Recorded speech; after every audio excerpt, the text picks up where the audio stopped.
ಉಡಾಯಿಸೋ ಖಾರ ಬಣ್ಣ ರುಚಿಯನ್ನು ನೀಡುತ್ತದೆ. ಮೆಣಸಿನ ಪುಡಿ ಚಿಂದಿ ಉಡಾಯಿಸೋ ಖಾರ ಬಣ್ಣ ರುಚಿ.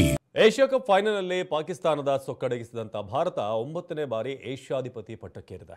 147 ರನ್ಗಳ ಗುರಿ ಬೆನ್ನತ್ತಿದ್ದ ಭಾರತಕ್ಕೆ ಆರಂಭಿಕರು ಕೈಕೊಟ್ಟರೂ ಕೂಡ ತಿಲಕ್ ವರ್ಮಾ ಅಬ್ಬರಿಸಿದ್ದು ಹೇಗೆ, ಕೊನೆಯವರೆಗೂ ಕೂಡ ಹೇಗಿತ್ತು ಥ್ರಿಲ್ಲಿಂಗ್ ಮ್ಯಾಚ್ ಬನ್ನಿ ತೋರಿಸ್ತೇವೆ.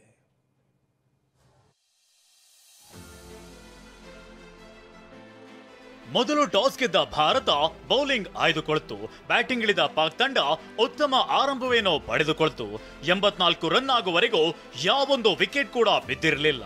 ಬಳಿಕ ಪಾಕ್ ಆಟಗಾರರು 19.1 ಓವರ್ಗಳಲ್ಲಿಯೇ 146 ರನ್ಗೆ ಆಲ್ಔಟ್ ಆದ್ರು. ಕುಲ್ದೀಪ್ ಯಾದವ್ 4 ವಿಕೆಟ್ ಪಡೆದು ಕಮಾಲ್ ಮಾಡಿದ್ರು. ಬೂಮ್ರಾ, ವರುಣ್, ಅಕ್ಷರ್ ತಲಾ 2 ವಿಕೆಟ್ ಕಬಳಿಸಿದ್ರು. ಅಷ್ಟೇ ಅಲ್ಲ, ರೌಫ್ ವಿಕೆಟ್ ಪಡೆದ ಬೂಮ್ರಾ ಪ್ಲೇನ್ ಕ್ರಾಶ್ ಸೆಲೆಬ್ರೇಷನ್ ಮಾಡಿ ಅಲ್ಲೇ ಕೌಂಟರ್ ಕೊಟ್ರು.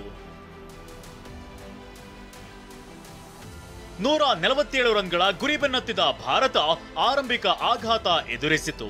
20 ರನ್ ಗಳಿಸುವಷ್ಟರಲ್ಲೇ ಪ್ರಮುಖ 3 ವಿಕೆಟ್ಗಳನ್ನ ಕಳೆದುಕೊಳ್ತು.